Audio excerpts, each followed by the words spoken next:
to the complaint appeal by Bob Emenegger. I want to first describe a little bit about the procedure that this is going to follow. This is a hearing of a complaint. This is not a public forum. This is not a debate. This is not an inquisition. This is a hearing about a complaint. We will allow public comment, but I am asking you to keep all comments germane to the topic of the complaint.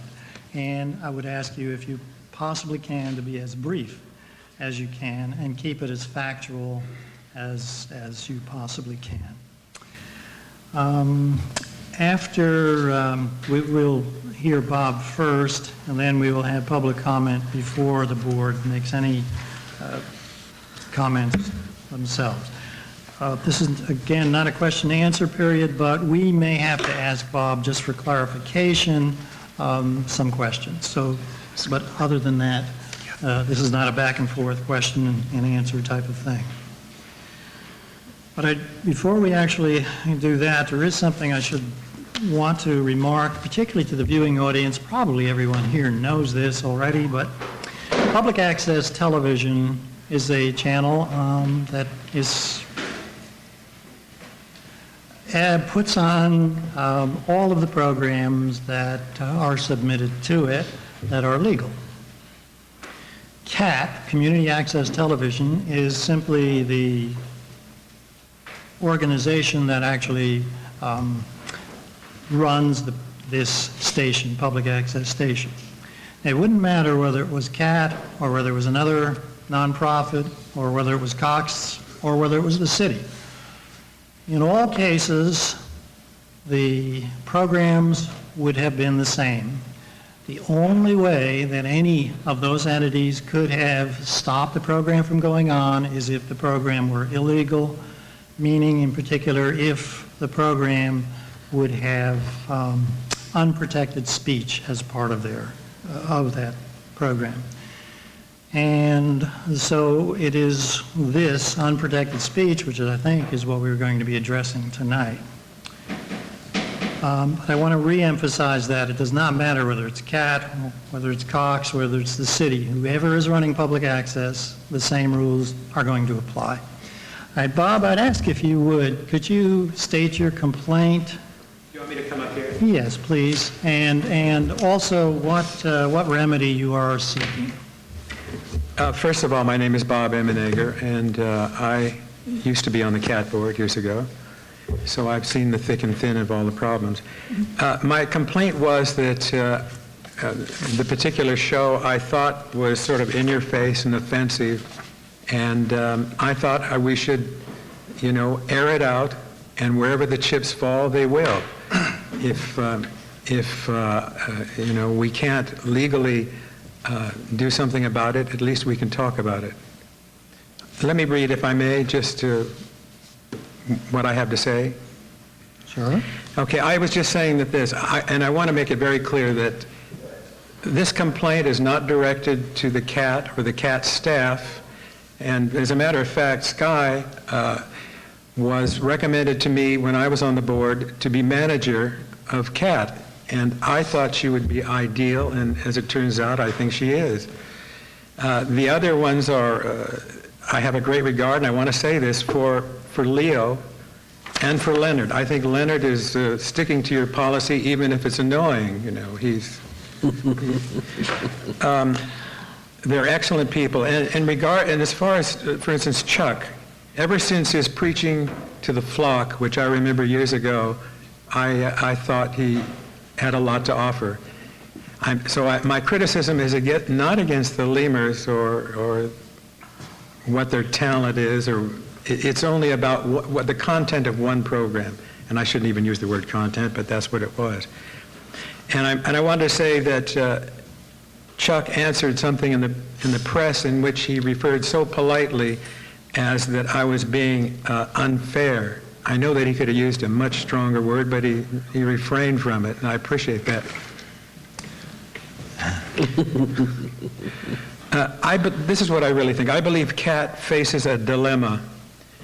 I went through Hannah and Trumbo when they wanted to defund access over content.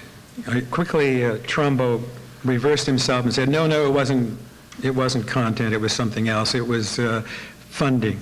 Well, I think that through Pam, myself, and the board, we actually won over both Trent and Hannah, and we had a fundraiser in which both of them donated generously to CAT, which, so, you know, there are times when people do change their minds.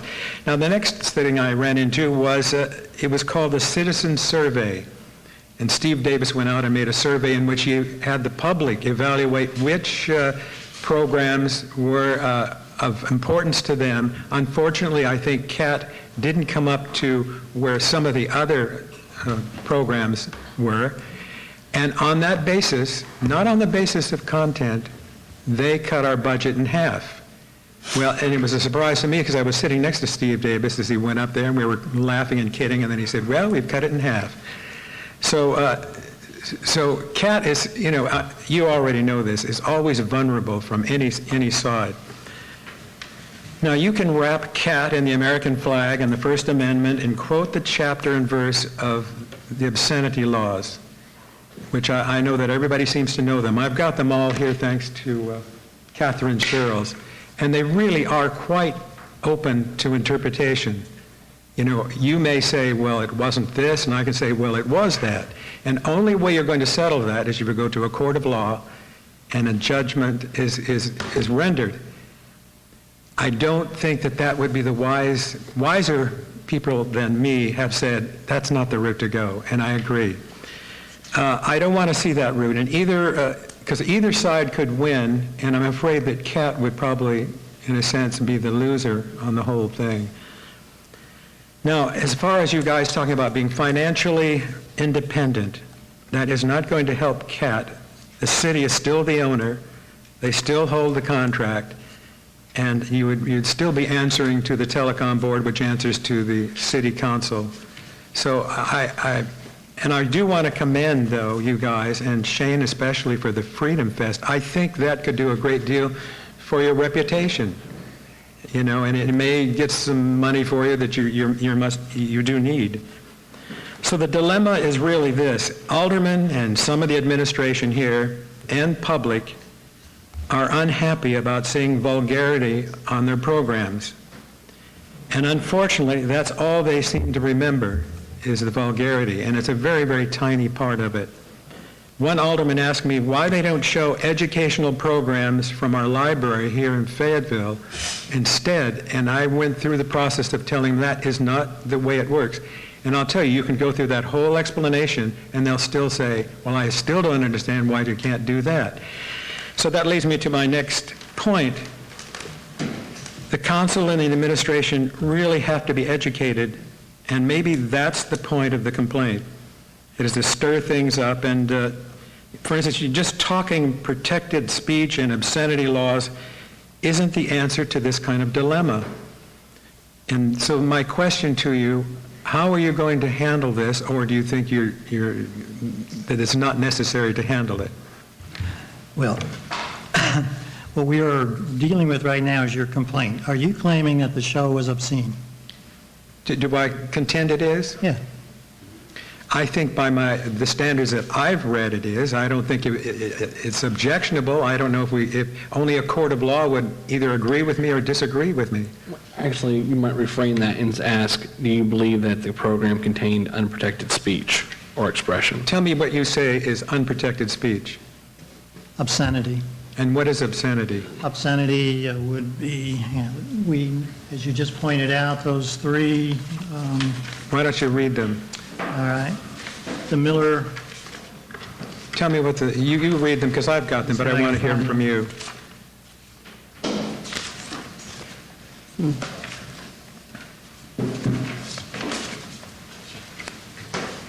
Imagine Catherine has them right on the tip of her tongue.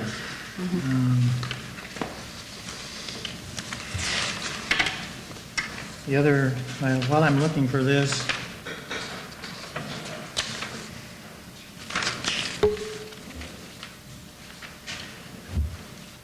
Patently offensive manner. taken as a whole, it lacks serious literary, artistic, Yeah. political, and scientific value. That's one of them, right? All right, well, let me ask you, what did the program depict? Was it serious, literary, or was it artistic, or was it political? Now, I'm asking you, are you complaining because you believe that the program was obscene? I mean, is that your complaint? I need to know what your complaint is, Yeah, not, we're not just... the original complaint was I felt that it was certainly obscene. Whether that's Okay. provable in a court of law, I don't know, and I don't think it would be wise for us to go down that route. But that, if we need to, I mean, that is your complaint, I assume. I mean, if you, just because you don't like the program, just because it's Okay, objectionable I to you do. is I not. found it obscene. I found other people saying they also felt it was obscene, and I've given some of those names to Marvin, and Okay, and then what remedy are you seeking from the board? the thing is that I think the Lemur brothers have an absolute place in our community and to say what they want to say. I think that, if I'm not misquoting Chuck, he thought maybe this last program, and that's the only one I'm talking about. Right. I'm not talking about Okay. their wonderful things they've done in the past, that this may be just over the edge, pushing a few buttons. As soon as that article appeared in the paper, and this is not going to mean anything to you, but I didn't know it was in the paper, but I got phone calls from people saying, "Oh, I'm so glad you're going after it. I just thought that program was so obnoxious. My son tried to complain but didn't get anywhere." So I guess I'm really speaking for those who feel that the program is obscene. Whether it legally is or not, I would stand for a judgment from a jury or a court. Okay, let me repeat the question. What remedy are you seeking from the board? I would try and, I think I would either have, I don't know if you can ever do it, interfere with what the Lemur brothers want to do, but I would hope that they would be aware of this sort of rolling complaint that seems to be out there and has been for some time, and that they would use their own judgment as to how far, they want to push the envelope. So that's what you want the Lemur group to do, but I'm asking you one more time, what remedy are you seeking from the board? Well, do you want me to say that we're going to go to court? I don't know what remedy you want. No, that's not a remedy. What do you want from the board? What? Oh. I want you to evaluate what I've told you about the public's reaction, some of the administration, I would say the majority of aldermen who feel this way. What are you going to say to them to answer the complaint that the public is just a little, was ticked off by just this one program? Not the Lemurs in general, I don't think. So you're asking the board to, I think you said, educate these people. Is that what you're asking for a remedy? I would say that was my conclusion, that they either have to be educated or they're going to continue to feel that this is a sore point, and I'm not sure even how Cox feels about it. I think that may be immaterial. It may or may not be. But anyway, I guess, George, what I wanted to say is that I would do, if you can, whatever you can, then to educate, just as Catherine Sherrills tries to educate us, but sometimes that, may fall on deaf ears, yet like, oh yeah, I know all of that, but I still don't like it, or I still find it obscene. Now maybe what everybody has to do is to understand the definition of obscenity and the legal terms for it, and maybe they're just going to end up saying, well, I just don't care for it. Or a lot of people have said, why don't you just click the button? Somebody even suggested, your own Marvin was saying, give a chip to those people who don't like to watch that kind of program. Okay. So I don't want to interfere with the rights of the Lemurs to express themselves, because they are clever guys. They can do some very clever things. It was just once that sort of pushed the button for me, and I think other people. Mm-hmm. Mm-hmm. So if I can summarize, you are claiming that particular show, just that one show, in your mind was obscene. Yes. And secondly, as far as what you are seeking from the CAT board, you're just wanting us to educate people. I would say you have a big job of educating the administration and the city council people. Oh, yeah. Because if you take them aside, and I don't want to mention names, but you know what how their feeling is. Or maybe you don't. Maybe that's some of it too. And I'm not sure what you can do about it under the present circumstances. At one time, I thought maybe we needed, Well, Go ahead. let me understand. So if you're claiming this was obscene, then what would you want the CAT board to do? you want me to say take it off the air? I don't think so. This is what I'm asking. Actually, I'll tell you I only what. showed once. So. Frankly, in the beginning, that was my first reaction. And as time has gone on, a little more wisdom, I suppose, I feel that maybe the problem is more than just an obscene program. It is the whole way that the station is perceived in the public's eyes in this area. Mm-hmm. So you're not seeking any particular remedy, you're just suggesting to the CAT board that they try to educate the public, including the I would say city council. after a lot of thought and realizing what, if you really wanted to pursue the obscenity, what it would take to go through it, and I'm not certain if it would do any of us any good. That's why my stance changed from saying it's obscene to maybe you guys should just be aware of how the public feels about CAT and to protect yourself. You're in a dilemma. But yes, because actually, one more thing. I mean, this makes a big difference. In one case, you are actually filing complaints saying Yes, I that it did. is obscene. In the other case, you're just making recommendations for what the board might want to do with respect to education, and which we appreciate, by the way. But these are two different matters. Now, what was the question? It may sound silly, Bob. I would like to know your definition of the public. I would say the city council seems to represent the public, and I would say that the administration certainly is sensitive to the public, and I do think that there is a segment of the public who does enjoy it. I mean, I suppose if for those puritanical people, this is a real, an eye-opener. And the trouble is that we've come out of a puritanical period. Now, if we didn't, we wouldn't have to have laws on obscenity, but we do have them because these are the values of so many people. Now, if you want to find out that, I suggest that you go to Cox, put a questionnaire in there and see how the public feels. Those who are subscribers to CAT. That's immaterial. What? I mean, that's immaterial. The purpose of public access television, whether CAT runs it or the city runs it or Cox runs it, the purpose is to provide a medium for anyone who wishes to submit a program to have it aired. The only exceptions would be those of unprotected speech, and that would be pulled. Anything else goes. I mean, that's what public access television is. That's not CAT. This is what public access television is. I think you'll just have to live. If there are any consequences, you're just going to have to live with them then. Okay. That's all I can say. I would suggest that the last suggestion, which is educate, let them know why you're doing what you're doing, and back it up with whatever information you have. All right, thank you very much. Thank you. I have a question. Oh, you have a question? Yeah. For Bob? Well, I don't know if it's for Bob or not. I would just like to know how many other people have objected to this particular show, because Bob was referring to this list of people, and if there are other people, I'd like to see them come up and speak. I really don't subscribe too well to people that refer to these other people. And if there are, then please come up and say something. And I think, if there is a groundswell of complaint about a particular show... I'll tell you, this is the first time Just a second, Bob. that I'm a not complaint has finished. gone through Bob. formally. Give me just a moment, okay? If there is a groundswell of complaint about a particular show as a board, I think we should review a program and agree or not agree that a program is obscene or not obscene, or is it just objectionable, or where does a program fall?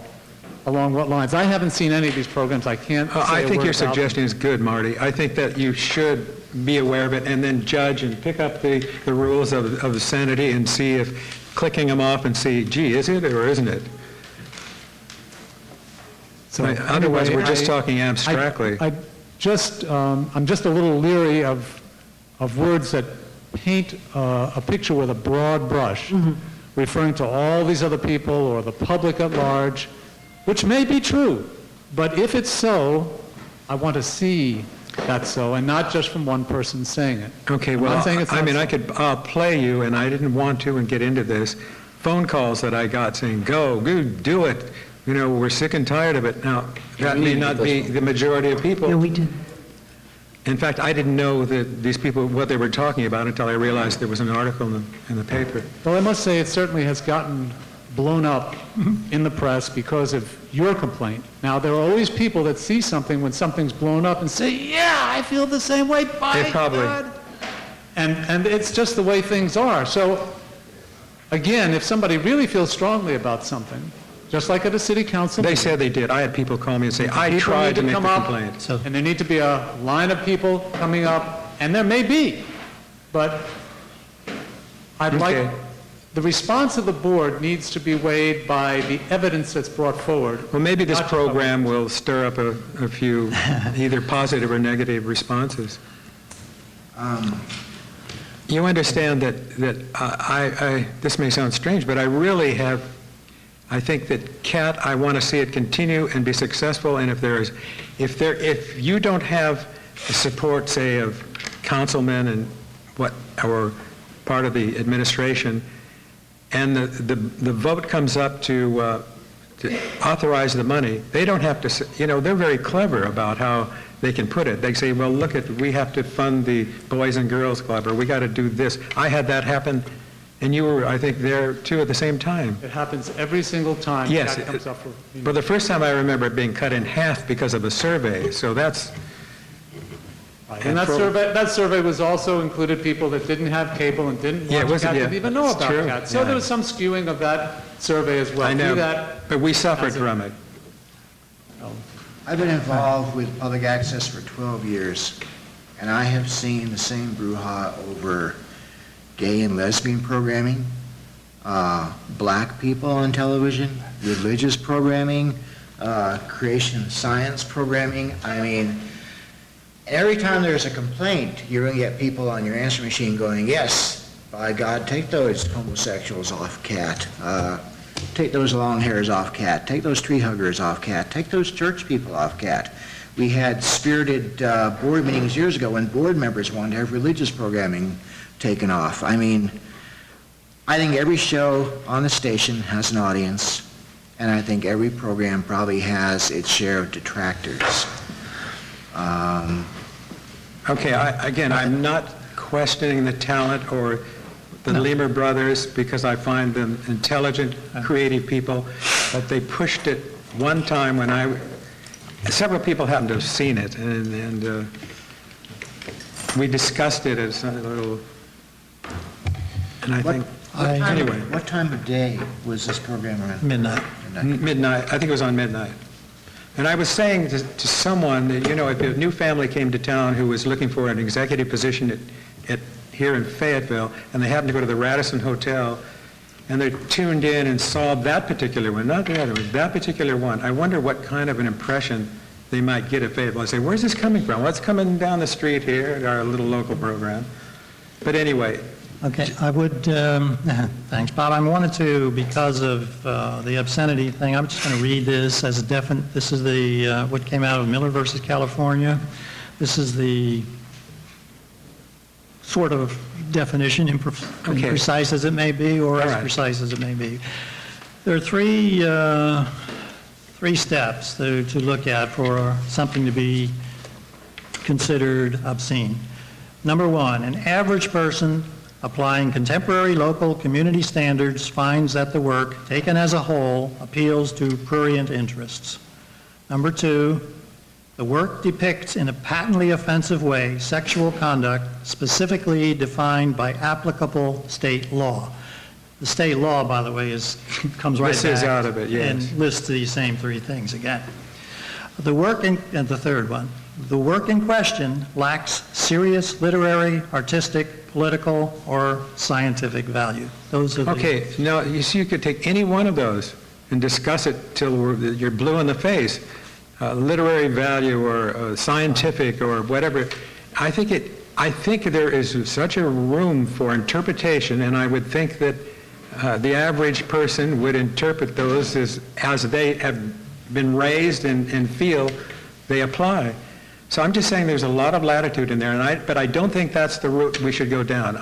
As I said, a wiser person than myself suggested that we don't go down the let's take it to court thing. It's not. I would have felt that way in the beginning. I don't feel that way now. It's not going to be helpful. All right, thank you. But you know, you can ask the whole audience what that criteria, but let them see the film first, or the show. No public.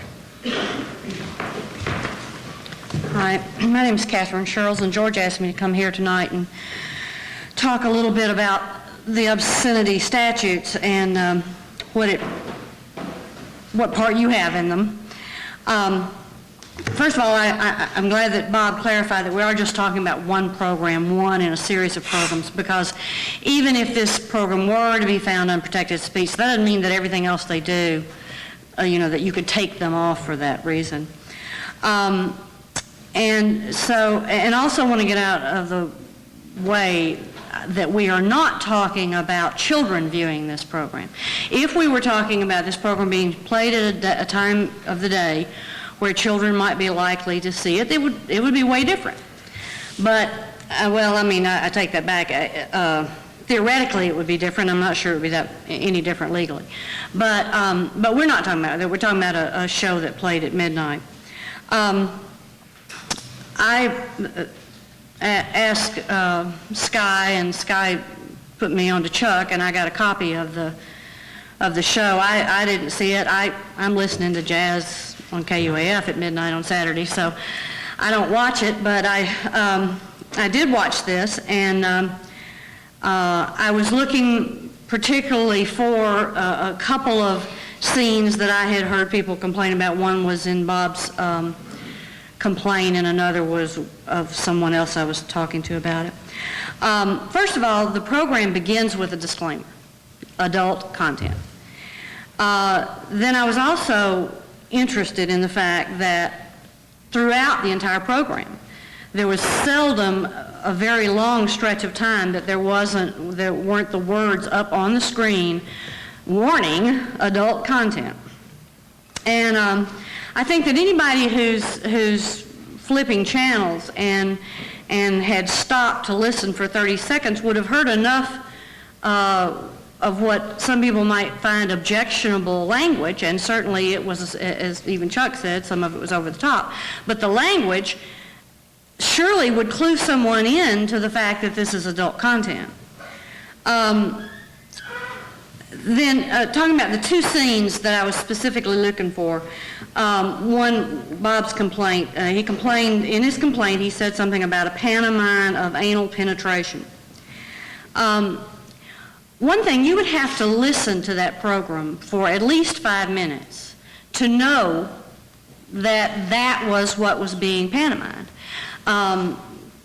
The time during which supposedly this pantomime was happening, there was a close-up of Mr. Roberts' face, and I thought inspired a John Philip Sousa song being played over it.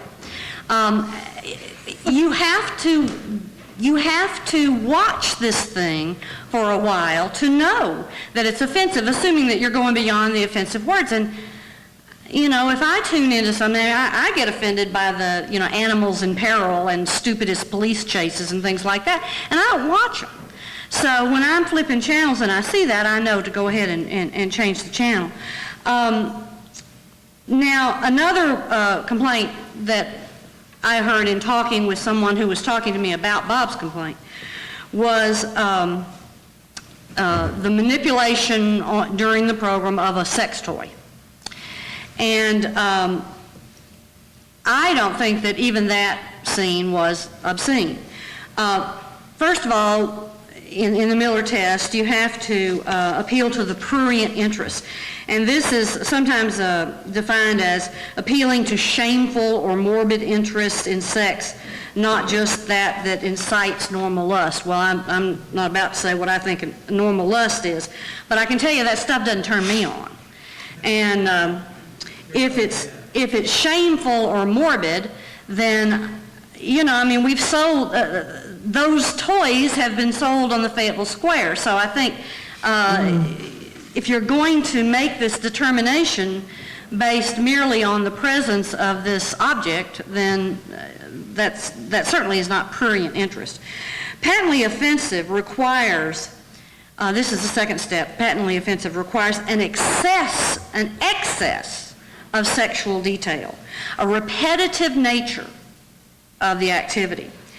And the mere fact that there were no bare body parts shown during anything that somebody might classify as sexual material, right there, that tells you it's not patently offensive. Patently offensive is close-up, hardcore pornography, where you see what's going on. You don't have to imagine it.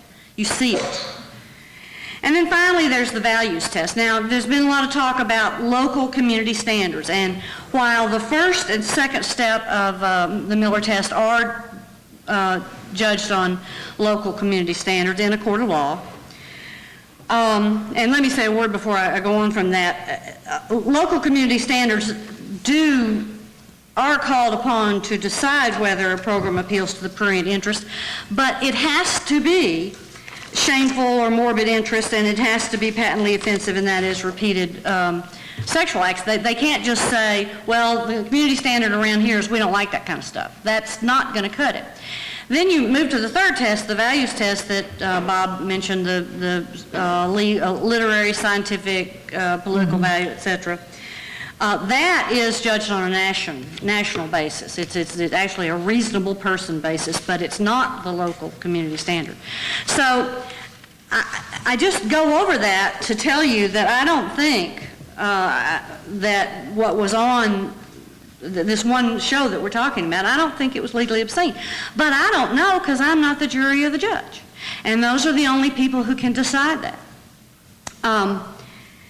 Now, there was some talk about establishing community standards, that CAT should come up with some community standards that you apply.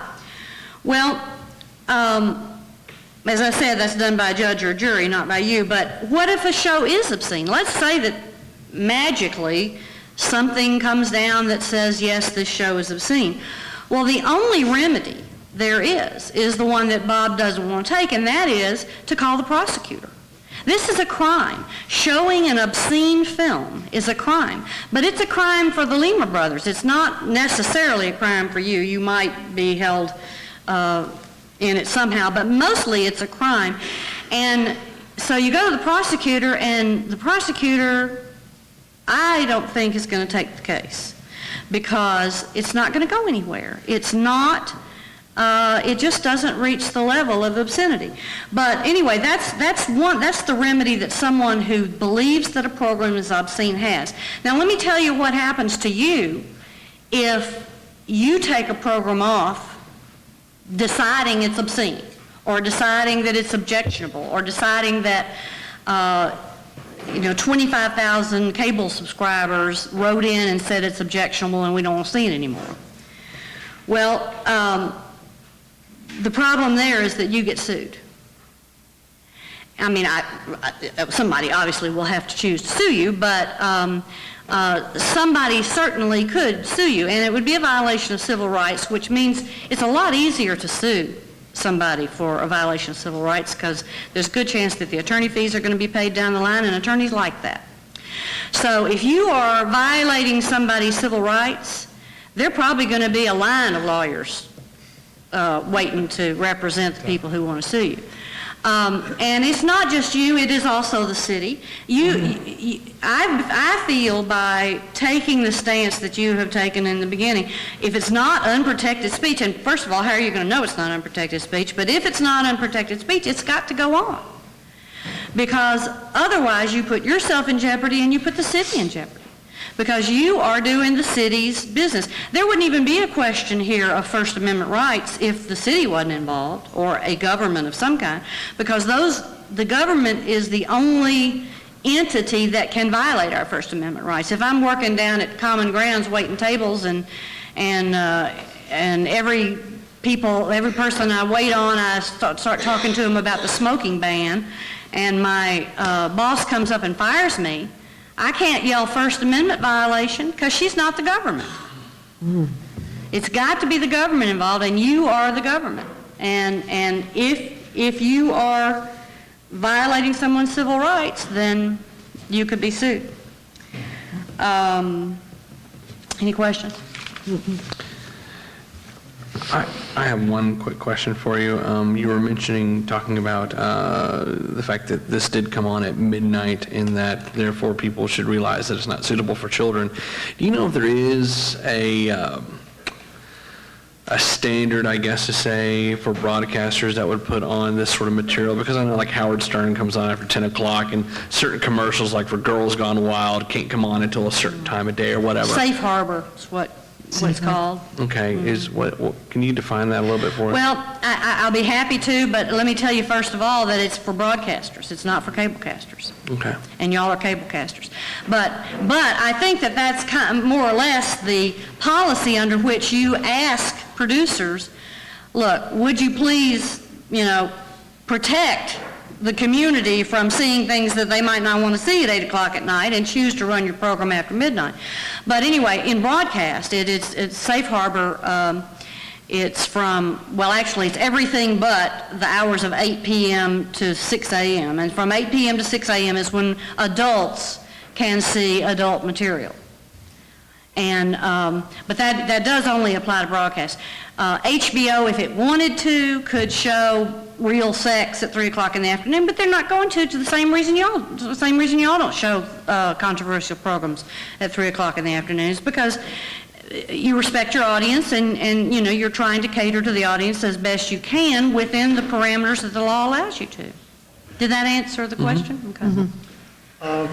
Would there be a problem if CAT were to make a policy that all programs that come on after midnight, right at midnight, and then thereafter periodically, please be aware, programming after midnight may contain objectionable content. Viewers' discretion advised.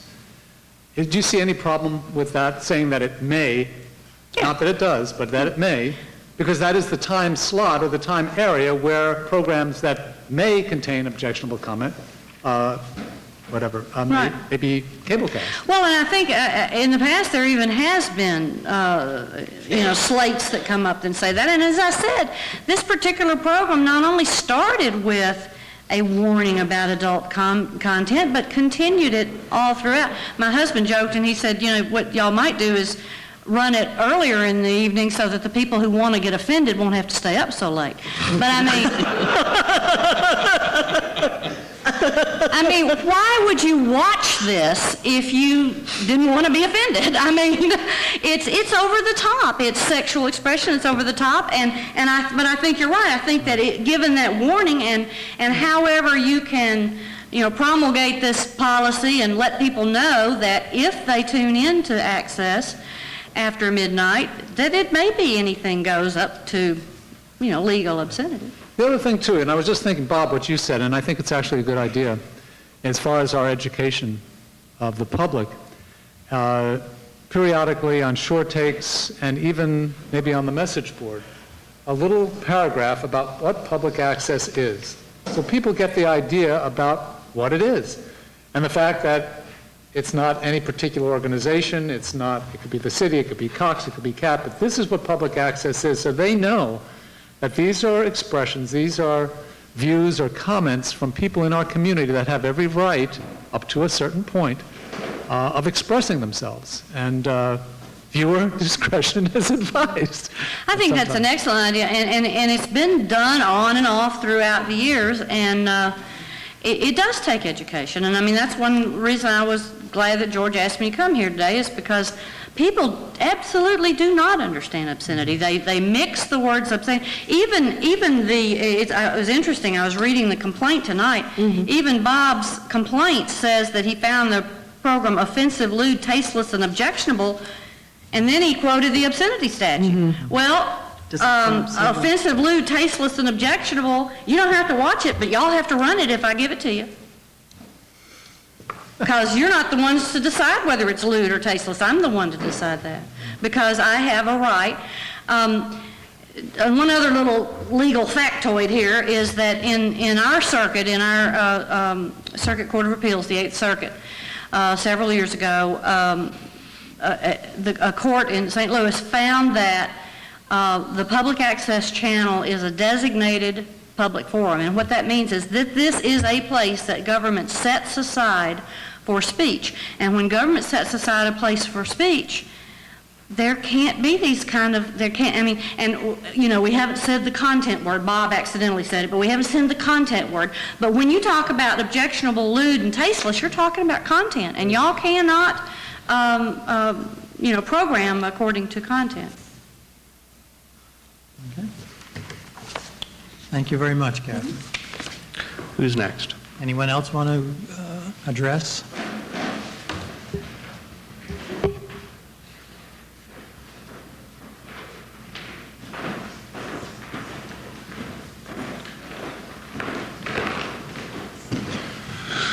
Hi, I'm Chuck Roberts. I'm one of the producers of the offending show, and I took some extensive notes on this whole issue. I've been kind of eating, sleeping, and dreaming this issue for about the last month, so forgive me if I'm a little ornery. First of all, Bob, I want to say that I'm very glad you showed tonight, and I think it's important to get the dialogue open and going.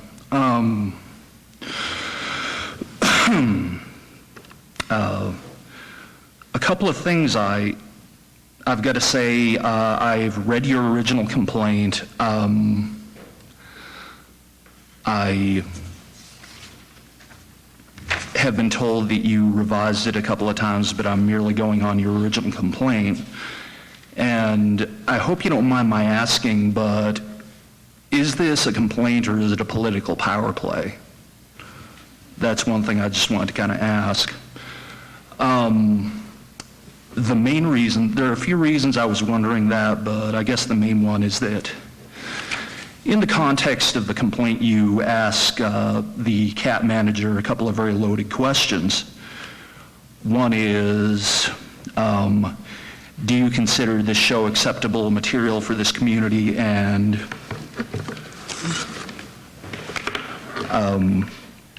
a couple of the things that I don't know, that to me almost comes over like the riddle of the Sphinx, because the show was made by members of the community, for one, and second of all, the CAT manager does not dictate what is acceptable material for the community.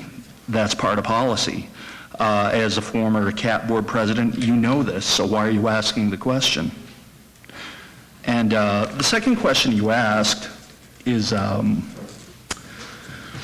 why should the city underwrite a station that is not sensitive to local community standards? And a better question might be, in my opinion, why should a diverse, culturally advanced city underwrite a community access station that would marginalize or exclude certain factions of the community? Now,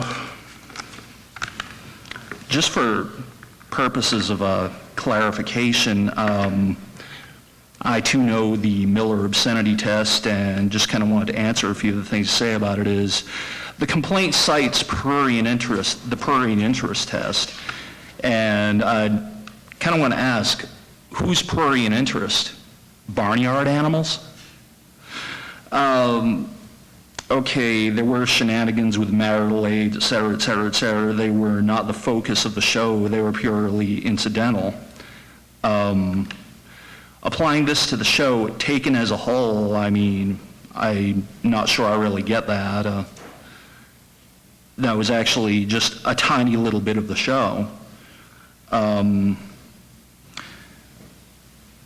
Despite utilization of the Miller obscenity test, I've noticed that you never actually came out and used the word obscene. You went through all the steps to prove obscenity, but you substituted the word offensive for obscene in several places.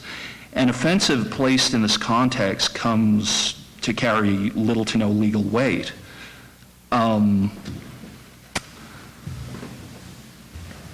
Knowing your legendary impatience with wordsmithing, I can't imagine you're playing fast and loose with the language there. And despite the claims otherwise, the slaps values are solidly in place. Whenever I produce the show, whenever we produce the show, we take that kind of thing into consideration. Socio-political polemic was used throughout the show. The pantomime you cite was political satire, and there was about a 5-minute preamble to it that pretty much points it out as political satire, aimed at the very community standards that you're expressing or invoking here. Satire has artistic merit. The Parade of Virtues was blatant satire. Participation by callers in the viewing audience has social value, and that I pointed out on several occasions that the callers were members of the community was very deliberate. The pre-recorded bit was a well-edited barrage of images with fringe culture sound bites. It was artistically done and gave ideas and opinions not often found in mainstream media. There were also segments promoting local musicians and films. This is an artistic and social service. I think that's pretty much all I've got to say. May I ask a question? Chuck, may I ask a question real quick? I am curious, in today's articles, and one of today's articles in the paper, you did acknowledge the fact that you did feel like that this particular episode, that you did push it farther than you have with other shows, and that you may have done over the top. Was that an accurate quote on your part? And if so, why do you now come out and acknowledge that? And I acknowledged that the first day we did it. When I say over the top, I mean what I say. I mean, it was outrageous. It was crazy. It was nuts. And I fully own up to that, and I have pretty much from the beginning. Okay. The live shows are kind of a chance for us to let our hair down and play and pretty much invite Fayetteville to come play with us, and they did. Anyway. And you also mentioned the callers during your show. Did anyone get an accurate count of how many people did call? There were 43 people who called in who actually got to speak. There were some others that we couldn't tell. They might have hung up or what have you, but 43. And as far as I could tell, I viewed the tape, incidentally, not the live program, viewed the tape. Of those 43, probably 40 were in favor of the show. Another point I'd like to make, actually, since you brought it up, is the fact that anyone objecting to the show was very much welcome to call in, and we would love to have heard from them. Okay. Also, just to say, it was helpful to hear from you what you meant by over the top. Pardon me? It was helpful to hear from you a clarification of what you meant by over the top. Okay. Yeah, That you didn't mean obscene, you meant the other terms that you had used Well, when yeah. you were saying over the top. yeah, I mean, Good. I didn't know it would be taken any other way. Thank you. Does anyone else wish to make any comment?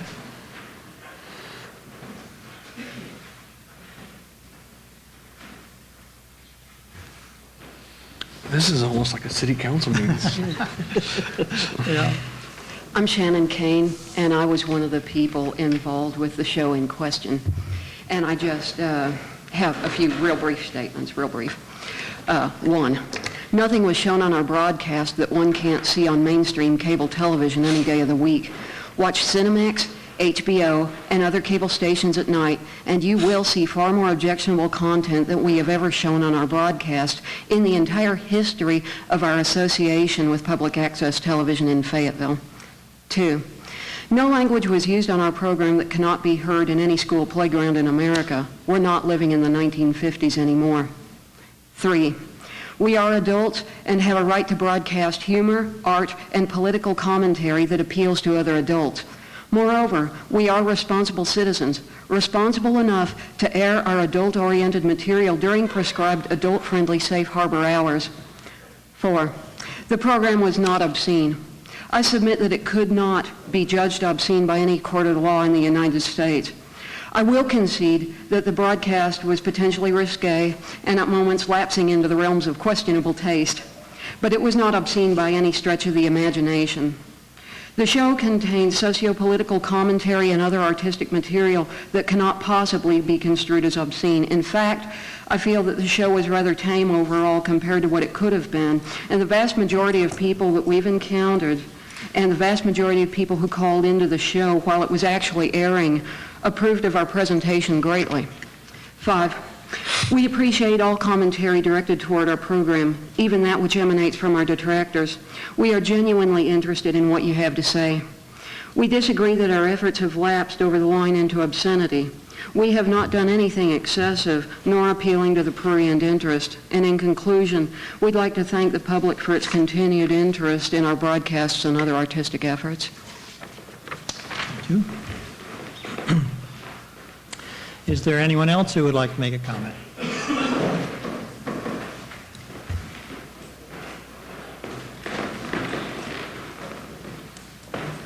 Well, I'm Andrew Lucarello, also involved with the Abbey of the Lemur. When not annoyed with this whole thing, I think it's been quite amusing. A farce even, I guess I would say, but over the top, I would agree with that. But in saying that we were over the top, it's like, so what, I think a lot of other things are over the top and, in the society on many levels, so big deal. I guess in closing, I don't really have much to say because I think it's all been said, but I'd like to thank Bob Emenegger for showing us how a controversy can be formed by one person augmented by yellow journalism.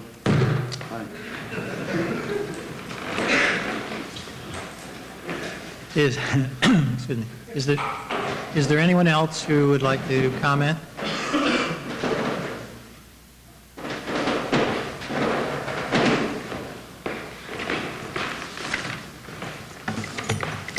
My name is Catherine Lucarello.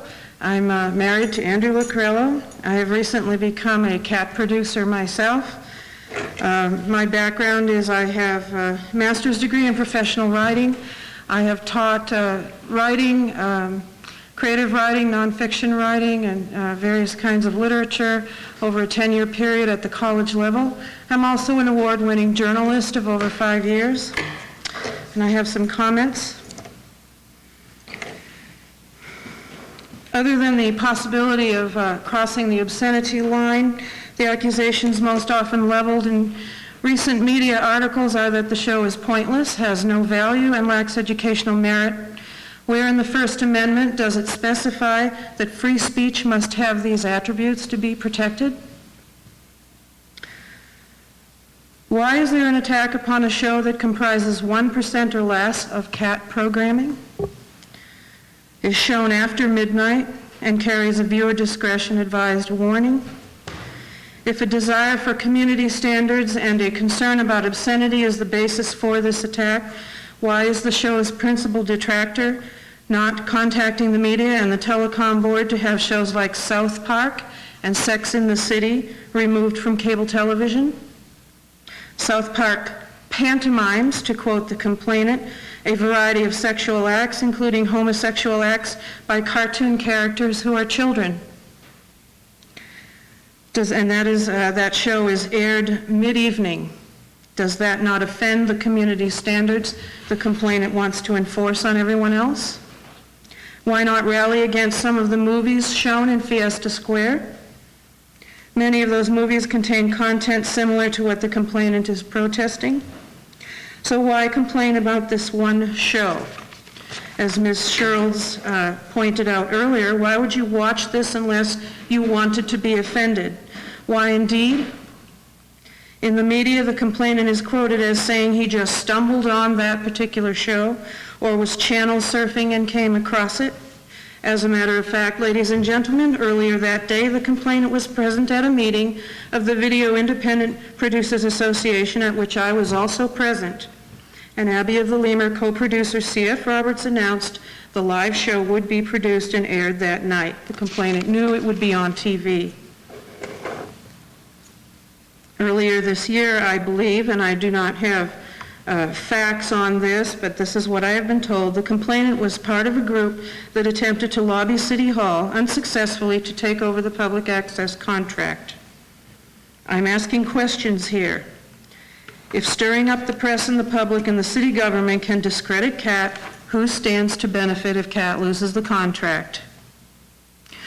Furthermore, a point that the complainant made earlier this evening about an executive applying for a job here and staying at the Radisson and seeing the show.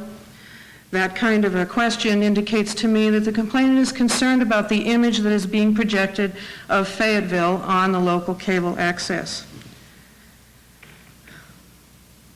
To professionals who may visit here, but professionals are one small part of the community, and the show itself received over 40 calls, as has been pointed out, some of which traded insults with the producers, but none of which, as I recall, and I was there in the studio the whole time, expressed opposition to the show or the content.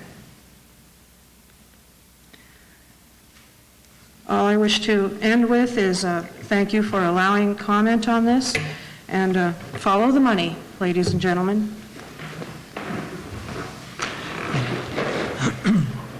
Does anyone else wish to comment?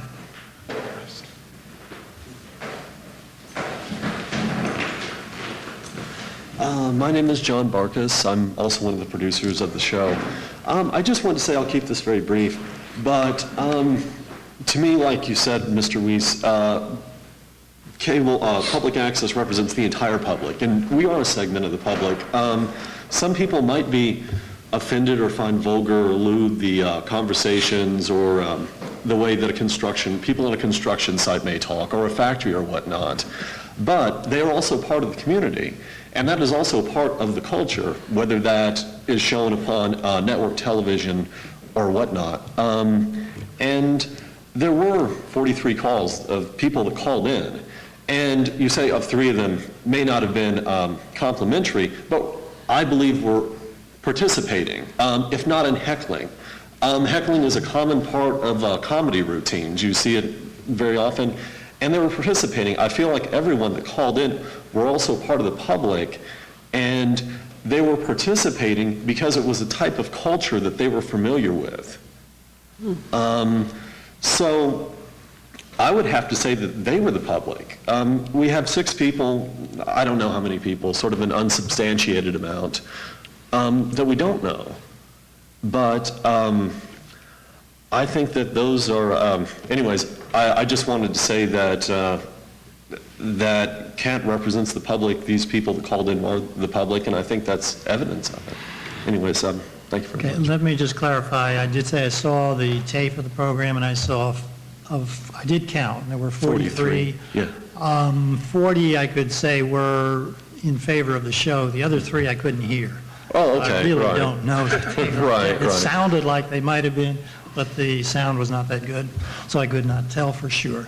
Right. There were some folks that called in, and but in my opinion, they were participating. I think that's a common part of comedy, and you see it a lot. You see it a lot, talking smack or whatnot, and that is a sort of entertainment. I mean, looking at Abbott and Costello, it is a back and forth argument, but it's part of the comedy, or involving the people in the comedy routine. Anyways, thank you very much. Thank you.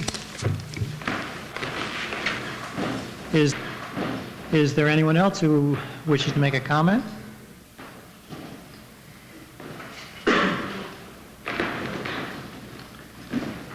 Hi, my name is Leonard Collins, and you all know me. First thing that I'd like to say is I'd like to bring this back to the complaint specifically. I really appreciate Bob standing up for what he believes in. If there's anything I respect in anybody, it's that they stand up for what they believe in. And I would like to say that my perception of Bob's complaint so far has been not so much that Bob is seeking that the show be taken off the air or that any arbitrary standards be set, but I think that Bob has been exposed to an opinion from a large number of influential people in the community that believe that this type of programming and content is obscene, that in their opinion it is obscene. And one of the ways to educate these people is by filing a complaint so that this issue can be hashed out, so that we can all be educated as to what is obscene and what is not obscene. And I would hate for that aspect of the complaint to get lost in everything that's been going on. I would like people to be aware that I personally believe, because I know Bob, I sat on a roundtable discussion with Bob about these very same issues, and honestly I like Bob. So like I said, I don't believe that this is done out of any effort to impose any arbitrary standards upon producers of the community, but as more of a mechanism to take those people in the community who don't understand what the standards can be and what they can't be, and what the law allows and doesn't allow, and bring this issue to the forefront so that these people can't avoid it. As we all know, you couldn't read either of our local newspapers this morning without coming across it. So I think that over and above the actual legal definitions that we're talking about, that Bob's bringing this issue to light can, in a larger sense, be of immense benefit to public access television, for community access television, the organization which administers the channel, and for the public and the administration officials that have been concerned with this. Thank you. Is there anyone else who would like to make a comment?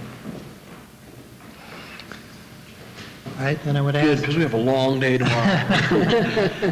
Bob, I'll give you a last shot if you wanted to say any more or whatever.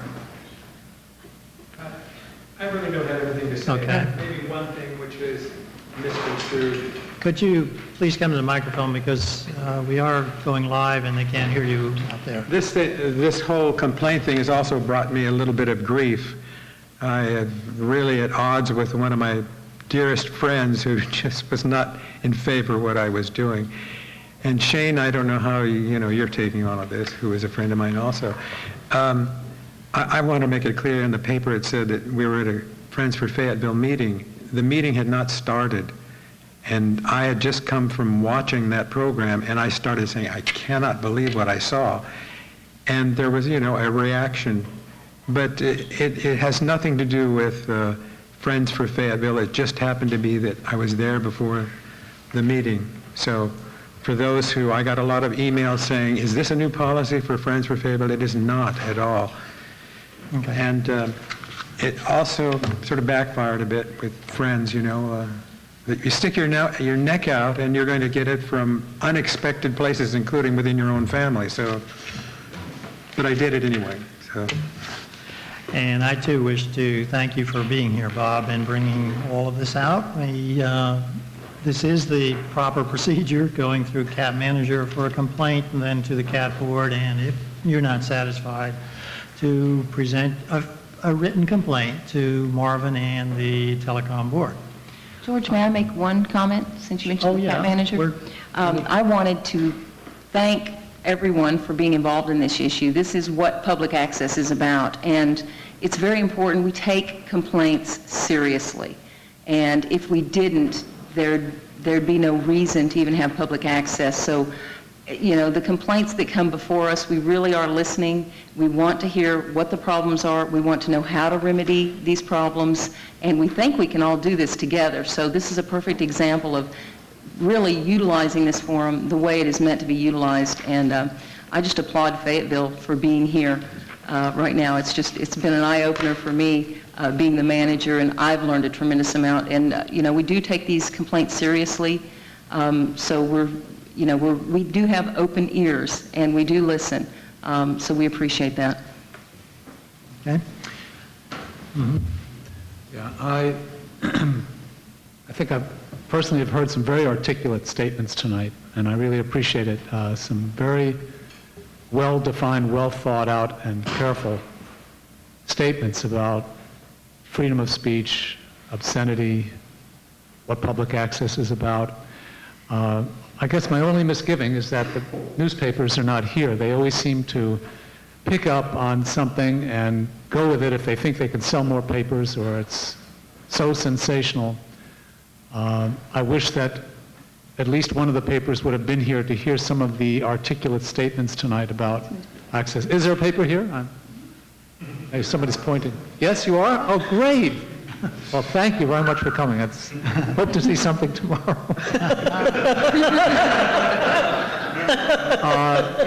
I don't know if this is the place, George, and if it's not, then maybe we can save it for later. Or maybe it's a new business point. But in the light of what's come up, I'd like to put forth a proposal for notices about programs. And maybe this is under new business? Well, we can discuss that. I think what you were talking about before, notices for... Yeah, well, just something to the effect that after midnight, and I know that from what my understanding is that there was plenty of warning and plenty of notice, which is great that the producer took it upon themselves to do that. Moshe, we do have a disclaimer on our community message board. Saying it doesn't, the program content on community access television does not reflect the views of, the staff, the city. Right. So we do have that. It doesn't say anything about viewer discretion, which that's on the program. Well, that's what I'm suggesting. Maybe after midnight or at the beginning of midnight, if we just say that some programs may contain objectionable content, viewer discretion is advised. And it's just another warning in case producers that are not as thoughtful as these folks would put something on that may be objectionable to some people, and people would say, I wasn't warned. And it just snuck up on them. And that way, it's just a little extra that we could do. We get more viewers. Is this time for more comment on this? Or yes, you can. Go ahead. I was going to make some, but go ahead if you want to go first. Okay. First of all, I would like to thank Bob for coming out and speaking to us. And, in a lot of ways, I wholeheartedly agree with him. I think that that one of our biggest tasks in being in public access is education. And it's a constant struggle. It's a constant struggle educating how public access functions, what benefits it has for people, and encouraging them to become involved in this process. So I wholeheartedly agree that not only do we have to do the public at large, but also the people that operate the purse strings, which would be our government. However, I do have some other notes I'd like to say, and that is reiterate what George said earlier, that this is not an issue about CAT, this is an issue about public access. And public access in its purest form means anyone can get up and say whatever they like as long as it's protected speech. And CAT, since we are the public access provider, in our contract, it says that, first come, first serve, content neutral, you have to do it. You have to air the show. So if we had pulled that show for whatever reason, we would have been in breach in contract, and CAT would have been, could have really been, terminated right there. So this is not a CAT issue, it's a public access issue. Also, I'm a bit alarmed at some of the reaction from this complaint, especially, I know that Bob saw the live show, but it seemed that before the complaint even came to us, we had city officials contacting us needing tapes of this program. They did not see it live. I would say that, maybe Bob was only one of the 44 people that saw it live. I don't know. And I based that on the 43 other people that called in, and maybe Bob was just the one that didn't. So a lot of the reaction that we have coming through this has been backdoor conversations and saying, hey, you need to watch this tape. Call over there and get a copy of it. And so that bothers me a little bit about this complaint. Another thing that is a bit disconcerting is the fact that a lot of people are slamming their fists on the table, and this is especially true to the media, saying that, it's your tax dollars that are funding this kind of programming. And, the Lemurs and everyone associated with the program did get up and they mentioned things like Showtime and like Sex and the City and all these other things. And I know what the other side will say. They'll say, well, guess what? Taxpayer money is not paying for that. this is our taxpayer money, and therefore, we should have some say as to what goes on. I do want to make clear, though, that Cox Communication pays the city of Fayetteville a franchise fee. That money is not taxpayer money. That comes from part of the money that it collects from its subscribers. And it's that money then that is allocated to go to the PEG Center, some of it going to Government Channel and some of it going to CAT. And I would hate for the public to be uneducated and get behind the rallying flag of saying, taxpayer money, let's change it, just for that simple reason, because, they're being misled. And the last thing I'd like to say is, kind of going back to the first, is education is going to be one of our number one things for years to come, and I want to become president of the board next month, and there's going to be some changes. No. One of the things that I wanted to do with Freedom Fest, which is going on tomorrow, starting at noon, going till midnight, is that we do want to outreach to people, and we do want to educate people, and we do want to get city government to become involved and to come down and see what's going on and to really expand our scope and reach into places that we've never had a chance to before. Get into schools, get into nonprofit groups, get to as many people's lives as we possibly can to improve it and show them what kind of a positive resource we are. We have a CAT classroom that'll be going on all day where people can come and learn about public access. They can learn about CAT. They can learn about how they can become involved in the whole thing. So I feel like we're taking a lot of some huge steps. I mean, Freedom Fest alone is gigantic. But I do agree with Bob, the fact that education is important, and I hope that everyone will become involved and keep their ears open so that they can, become educated and become a part of this resource. Mm-hmm. Thank you. Mm-hmm. Not all of our board members could be here this evening, and not all of the board members were able to view a copy of that particular program. So we will be giving you, Bob, a written response, but the written part, I think we should really delay until we get the opinions of all of the people on the board. I will give you some comments, though, myself right now. One thing that you didn't really emphasize tonight, but you did time and again in any of the literature that you have sent out in your complaints, you were talking about community standards, local community standards, and wondering, one, whether CAT board could do something about that, or possibly the telecom board. As far as the CAT board is concerned, I will refer to the contract that we have with the city. And it says, CAT recognizes, this is part of the contract, CAT recognizes that it is performing services for the city on city-owned property, and that while on such property, CAT shall not engage in any activity that is not directly related to the services provided pursuant to this agreement.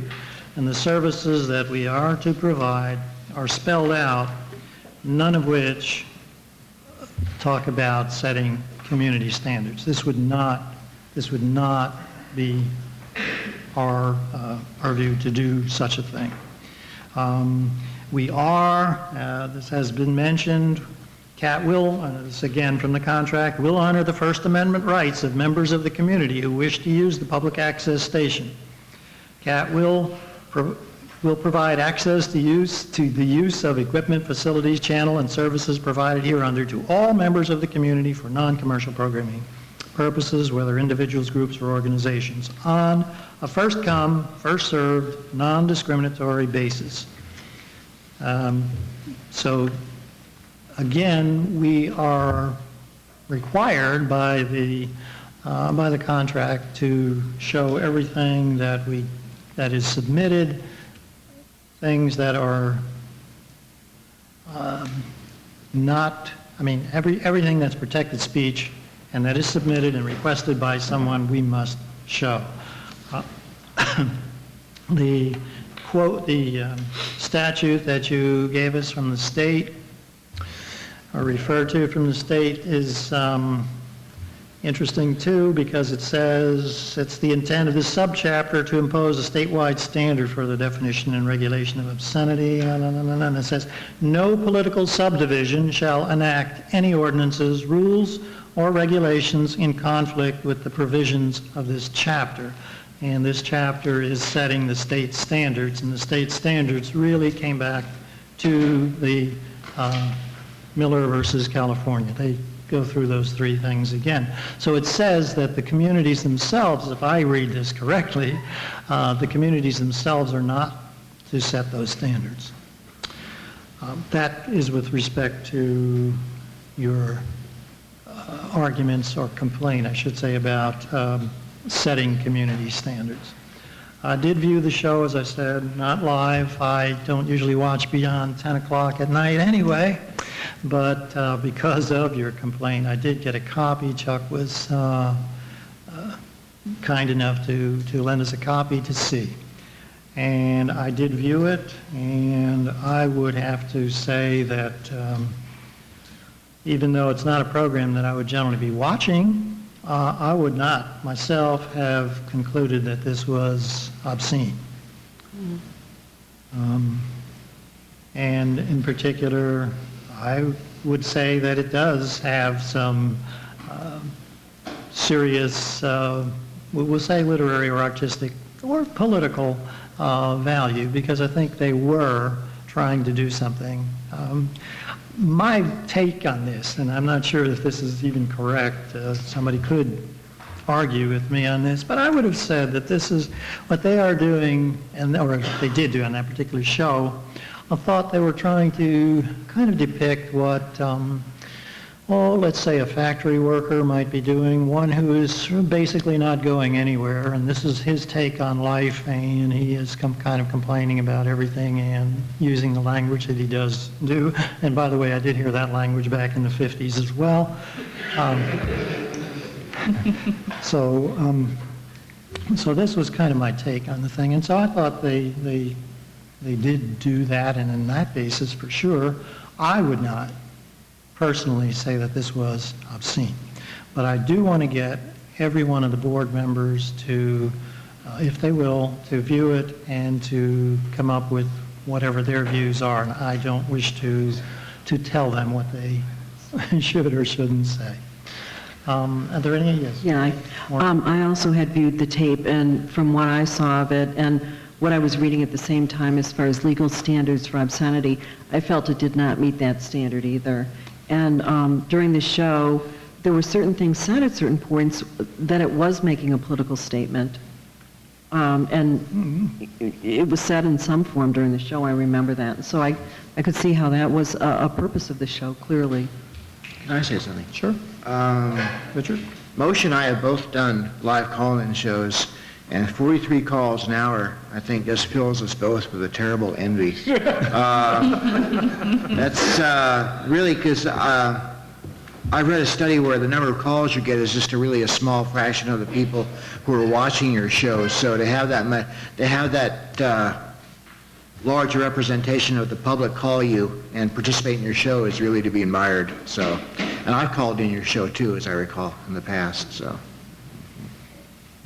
Okay. All right, so Bob, until or unless we can get the other board members, or until we do get the other board members to view and to state their opinions, we will leave it with what we've already said and move on to the next items on our agenda tonight.